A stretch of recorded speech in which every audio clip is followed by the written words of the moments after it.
Hello student, standard 7 subject computer में last time हमने देखा था chapter 2 formulas and function in MS Excel.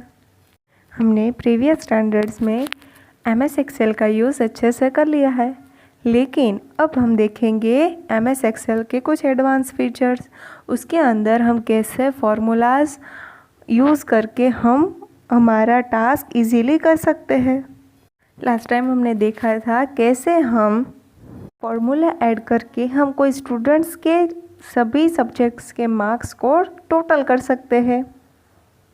तो आगे अब हम देखेंगे कि ऐसे फॉर्मूलाज का यूज़ हम पूरे क्लास के स्टूडेंट के लिए कैसे कर सके। तो चलिए हम देखते हैं। आज का हमारा फर्स्ट टॉपिक है copying a formula which is on page number 16 in your text book. Copying a formula. You might often need to repeat a formula in a worksheet. In Excel, this can be accomplished by copying a formula. For example, after calculating the total marks obtained by one student, if you want to calculate the total marks obtained by each student in the class, follow these steps. तो हमें पता है कि हमने एक formula use करके हमने सभी सब्जेक्ट्स का मार्क्स का टोटल लिया। तो ऐसा एक स्टूडेंट का किया, तो इसी तरह से हमें क्लास के बाकी सारे बच्चों का भी टोटल समय चाहिए। तो इसके लिए हमें यहाँ पर दिए गए स्टेप्स फॉलो करने हैं। Step 1, click the cell from where the formula is to be copied. For example, click the cell F2। यहाँ पर आगे जो फिगर है आपके टेक्स्ट बुक में देख सकते हैं कि F2 बॉक्स में आपको उसका क्या मिला है, फॉर्मूला हमने ऐड किया था और उसके बाद हमने एंटर की प्रेस की तो फिर हमें उसका टोटल मिल गया। तो हमें उस सेल को क्या करना है, सिलेक्ट करना है। Number 2 step, click the copy button present in the clipboard group on the home tab और right click on the cell and click copy option from the shortcut menu that appears. यहाँ पर हम क्या करेंगे, जो हमने पहले F2 सेल में टोटल किया, हमें मिला कि वहाँ पर हमने फॉर्मूला का यूज़ करके हमें जो टोटल मिला उसको क्लिक करना है और उसके बाद जो ऊपर होम टैब में क्लिपबोर्ड है उसके अंदर यहाँ पर कॉपी बटन है, ऐसा उसके ऊपर क्लिक करना है। या तो फिर हमें ऐसा नहीं करना है तो हम दूसरा क्या करेंगे, उस सेल के ऊपर क्लिक करेंगे, बाद में राइट क्लिक करेंगे तो जो शॉर्टकट मेनू आएगा उसमें से कॉपी ऑप्शन को चूज़ करना है। A moving line appears around the cell, और यहाँ पर आप देख सकते हैं जो मूविंग लाइंस है वो सेल के ऊपर दिखाई देती है। Number 3 step is now click the cell where the formula is to be copied. For example, click the cell F3। Suppose कि अभी हमने जो क्लिक कर दिया उसके ऊपर मूविंग लाइन आ गई और उस देखने के बाद हमें क्या करना है, जिस नेक्स्ट सेल के अंदर हमें वो फॉर्मूला कॉपी करना है उस सेल के ऊपर जाना है, उसको कॉपी करना है। Number 4 step, click the paste button present in the clipboard group on the home tab और right click on the cell and click paste option from the shortcut menu that appears. फिर बाद में हमें क्या करना है, हमने जो F3 सेल चूज़ किया है उसके अंदर जाकर हमें ऊपर क्लिपबोर्ड में से पेस्ट बटन को चूज़ करना है, या तो फिर हमें फिर से राइट क्लिक करके शॉर्टकट मेनू जो आएगा उसमें से पेस्ट ऑप्शन चूज़ करना है। The formula is copied and the result that is the sum of marks obtained by the student Himanshu appears in the cell F3। क्या हुआ कि उस सेल के अंदर हमें क्या मिल गया, टोटल मिल गया हिमांशु नाम के स्टूडेंट का, जो भी हमें चाहिए था। यानी कि हमने जो वन टाइम फॉर्मूला लिखा था F2 में उसका यूज़ हमने नीचे के सेल में भी कर लिया और वो भी कॉपी और पेस्ट की मदद से। The total marks of all student can be calculated by repeating the same step for each student. अगर हमें सभी स्टूडेंट्स के टोटल मार्क चाहिए तो हमने जो ये प्रोसेस की वो सारे ही स्टूडेंट के लिए हम वो प्रोसेस कंटिन्यू करेंगे।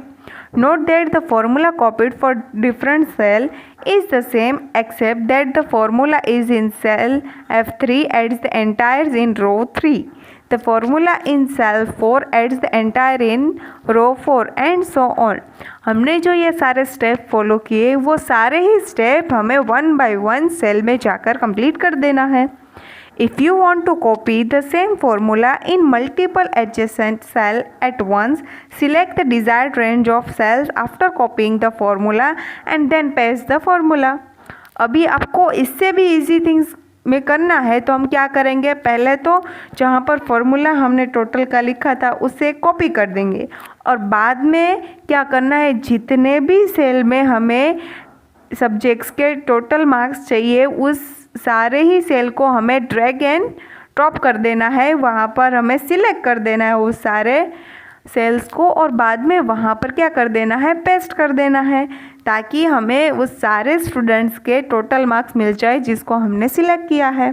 तो चलिए हम देखते हैं। Number 1 step, enter the formula, bracket में दिया गया F2 divide by 400 multiplication by 100 in the cell G2 and press the enter की।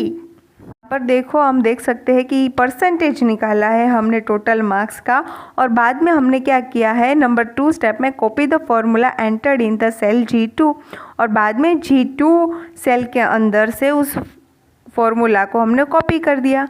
Number 3 step is select the cell G3 through G7 and paste the formula और बाद में G2 में हमने जो भी कैलकुलेशन की, मल्टीप्लिकेशन की, डिवीजन की, जो भी हमने परसेंटेज के लिए हमें ज़रूरत है उस फॉर्मूला को हमने यूज़ किया, उसको कॉपी किया और बाद में हमने बाकी जो स्टूडेंट थे उस सारे स्टूडेंट्स के परसेंटेज वाले सेल को कॉपी पेस्ट कर दिया, तो फिर हमें मिल गया उस सारे स्टूडेंट्स के percentage.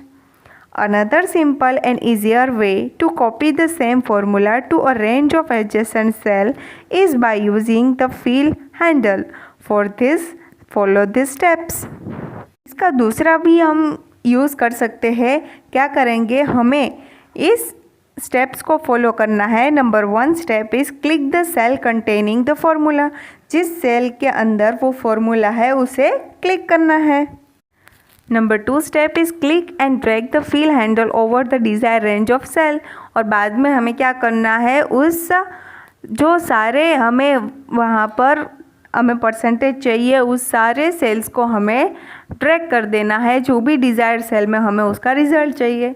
Number 3, release the mouse button and the result of the formula appears in the selected cell और बाद में हमें वो सारे ही रिजल्ट मिल जाएगा जिस पर हमने सिलेक्ट किया था, जिस पर हमने ड्रैग किया था, उस सारे ही सेल में हमारा फॉर्मूला कॉपी हो जाएगा और उस फॉर्मूला कॉपी होने के बाद उसका रिजल्ट हमें उस सेल में दिखाई देगा।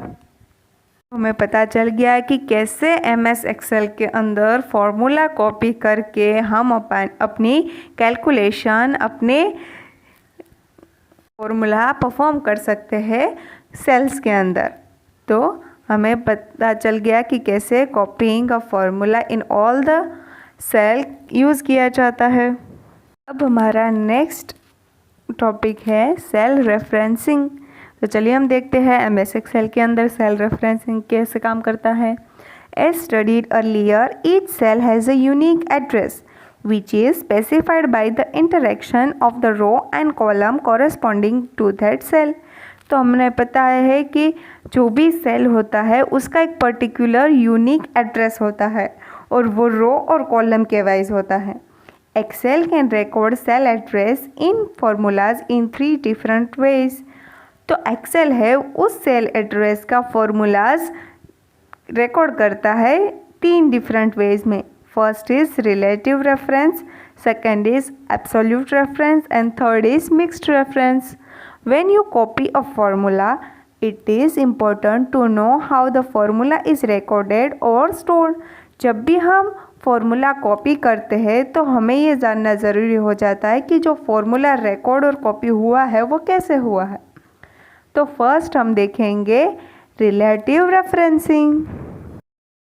Relative referencing, when you copy a formula that contains cell reference, Excel automatically adjusts the cell reference according to the cells where you paste the formula।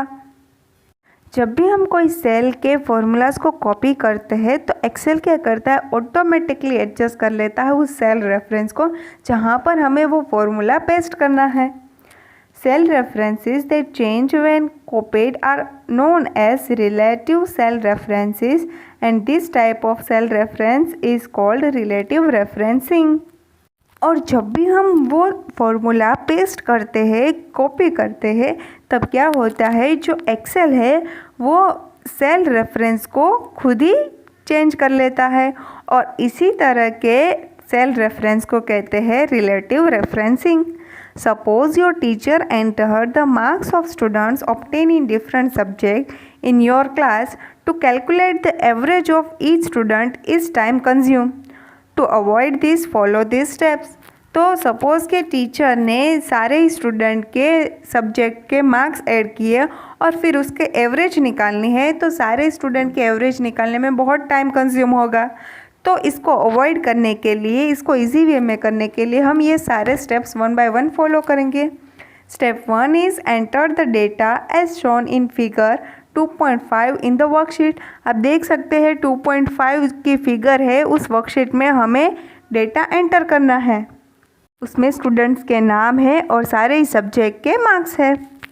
Number 2, write the formula in the cell G4। और बाद में हमें क्या करना है, उस cell के लिए हमें परसेंटेज चाहिए, हमें उसकी एवरेज चाहिए, तो उसके लिए हमें क्या करना है, वहाँ पर G4 में हमें उसका फॉर्मूला लिखना है। तो आप देख सकते हैं यहाँ पर हमने फॉर्मूला लिखा है, press the enter key, this displays the result in the cell G4। और बाद में हमने जो फॉर्मूला लिखा था उसको एंटर क्लिक करने के बाद वहाँ पर रिजल्ट आ जाएगा जिस भी हमने फॉर्मूला लिखा है। Number 4 step is click the copy button present in the clipboard group on the home tab. और बाद में हमें उसको कॉपी करना है क्लिपबोर्ड ग्रुप में से होम टैब में जाकर। Number 5 step is click the next cell that is G5 and press the enter key. और बाद में हमें क्या करना है, नेक्स्ट सेल G5 में जाना है। You can see the formula bar that the cell reference used in the formula is changed.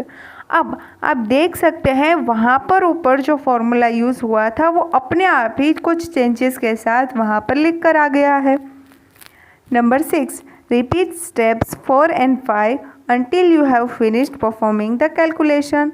तो हमने ये जो फॉर्मूलाज देखे कि जो अपने आप चेंज हो जाता है और बाद में उसका रिजल्ट मिल जाता है, इस स्टेप्स को हमें फिर से रिपीट करना है जहाँ तक हमें वो कैलकुलेशन चाहिए। Note that relative referencing allows you to perform the same operation in the adjacent cell. You do not need to provide the formula in the next cell as it automatically generated or copied।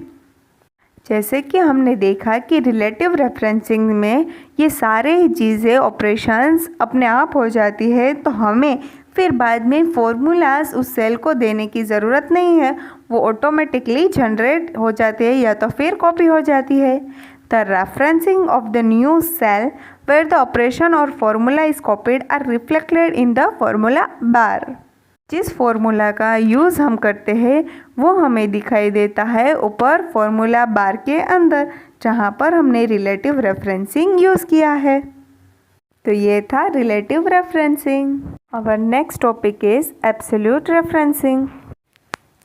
The cell whose reference is a fixed position in the worksheet is known as an absolute referencing or an absolute cell reference। Worksheet के अंदर कोई cell reference होता है वो fixed position में रहता है, उसे एब्सोल्यूट रेफरेंसिंग कहते हैं। As a result, when the formula is copied to another cell, its reference does not change। जैसे कि हम फॉर्मूला दूसरे सेल के अंदर कॉपी करते हैं तो उसके अंदर का जो सेल रेफरेंस होता है वो चेंज नहीं होता है, उसे एब्सोल्यूट सेल रेफरेंस कहते हैं। An absolute cell reference uses $2 in the cell address. और जो सेल एड्रेस होता है उसके अंदर एब्सोल्यूट रेफरेंसिंग में स्पेसिफिक मेथड से उसका रेफरेंस सेव किया जाता है। सपोज़ कि उसके अंदर आ जाते हैं $2, one before the column letter and another before the row number। हम जैसे कि कोई सेल रेफरेंस लिखते हैं सपोज C1, तो वहाँ पर एक कॉलम लेटर होता है C, उसके आगे भी $साइन आ जाता है, और रो नंबर होता है 1, उसके आगे भी $साइन आ जाता है। तो इसी $साइन वाले रेफरेंस को कहते हैं absolute cell reference. For example, the absolute cell reference of cell C1 is $C$1. Suppose that the salary of all employees in the worksheet shown in this figure is to be increased by 1500. जो यहाँ पर हमें worksheet दिखाई गई है उसके अंदर क्या है, कंपनी के जो सारे एम्प्लॉयज़ है उसके सैलरीज़ में 1500 रुपीज़ का इंक्रीमेंट दिया गया है. Instead of adding this value individually to the salary of each employee, this operation is performed by absolute cell referencing. हमें सभी एम्प्लॉयज़ के सैलरी में ये अमाउंट ऐड करनी है, तो इससे ज़्यादा बेटर रहेगा कि हम इंडिविजुअली ऐड करें. उसके अलावा हम एब्सोल्यूट सेल रेफरेंसिंग का यूज़ करके हम इजी मेथड में हम ये काम कर सकते हैं. First we enter the formula employee. This operation is performed by absolute cell referencing. यहाँ पर हम देख सकते हैं जहाँ पर हमें उसका इंक्रीमेंट किया गया हुआ न्यू सैलरी चाहिए, वहाँ पर उस सेल के अंदर हमें क्या करना है, पहले तो फॉर्मूला लिख देना है. तो यहाँ पर हम देख सकते हैं फॉर्मूला लिखा हमने, suppose is equal to B2 plus $C$2 in the cell D2. यहाँ पर D2 के अंदर हमने वो एड्रेस, हमने वो फॉर्मूला लिख लिया. To calculate new incremented salary of the first employee. First employee के लिए हमने इंक्रीमेंट की हुई सैलरी, जो न्यू सैलरी है उसका हमने फॉर्मूला लिख लिया. Then we copy this formula in cell D3 through D6 to calculate the same for other employees.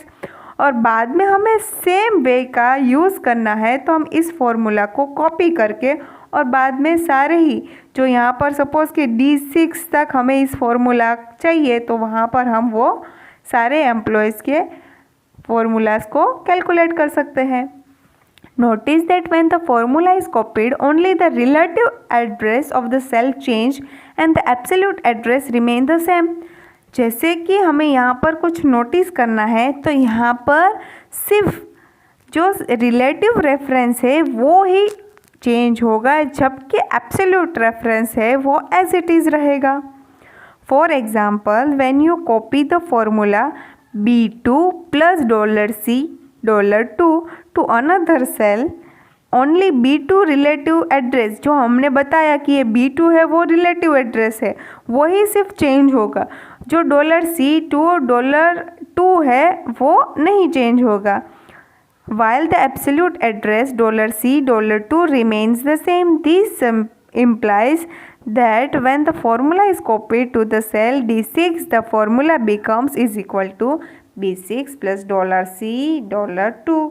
तो आप देख सकते हैं कि D6 में ये फॉर्मूला किस तरह दिखाया जाएगा, B6 प्लस $C$2. B6 जो कि रिलेटिव एड्रेस है वही चेंज हुआ है, जो एब्सोल्यूट रेफरेंस है वो एज इट इज़ है. अब हम देखेंगे मिक्स्ड रेफरेंसिंग. Mixed referencing.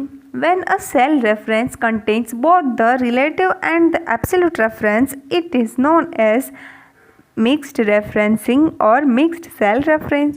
जब भी कोई सेल ये रिलेटिव एड्रेस और एब्सोल्यूट एड्रेस दोनों ही साथ में कंटेन करता है, तो उसे कहते हैं मिक्स्ड रेफरेंसिंग और mixed cell reference. A mixed cell reference is created by using a single $sign which can be either before the column letter or before the row letter. और इस mixed cell referencing में हम जो भी cell address create करते हैं उसके अंदर एक सिंगल $sign होता है. वो तो या तो फिर होता है कॉलम लेटर से पहले या तो फिर होता है रो नंबर से पहले.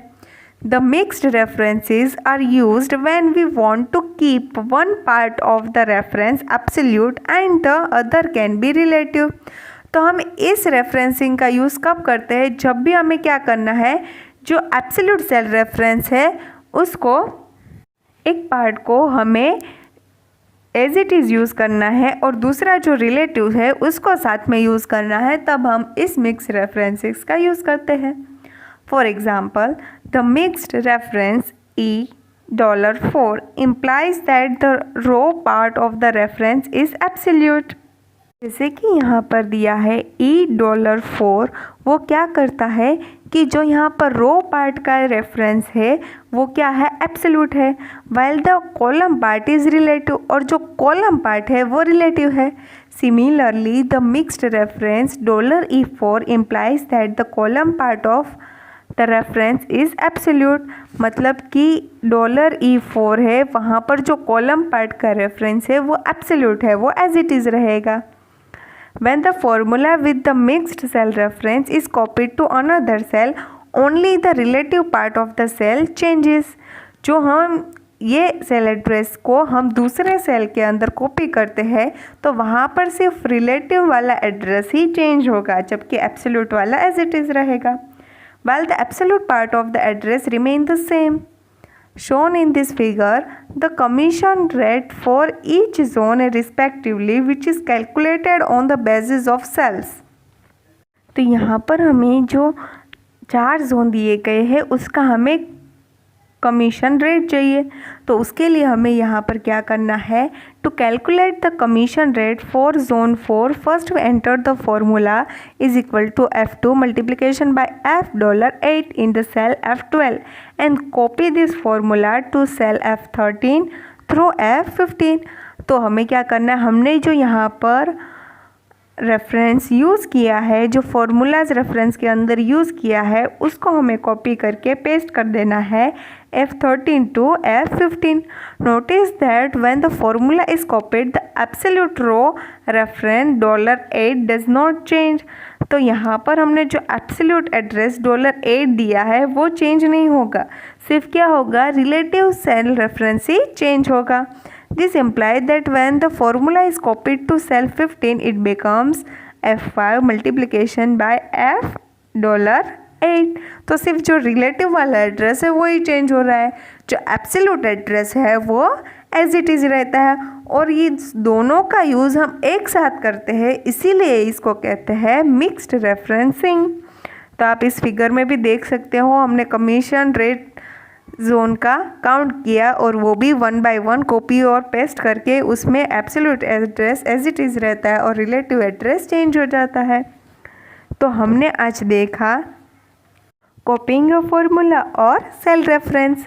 तो ये दोनों ही टॉपिक बहुत ही इंटरेस्टिंग है, आपको ये समझ में आ गया होगा। तो आपको क्या करना है, जहाँ तक हमने चैप्टर आज रिफ़र किया है वहाँ तक आपको उसको 1 टाइम रीड करना है अच्छे से। अब आगे के टॉपिक हम नेक्स्ट वीक देखेंगे, तो फिर मिलते हैं नेक्स्ट वीक। तब तक के लिए stay home, stay safe, thank you.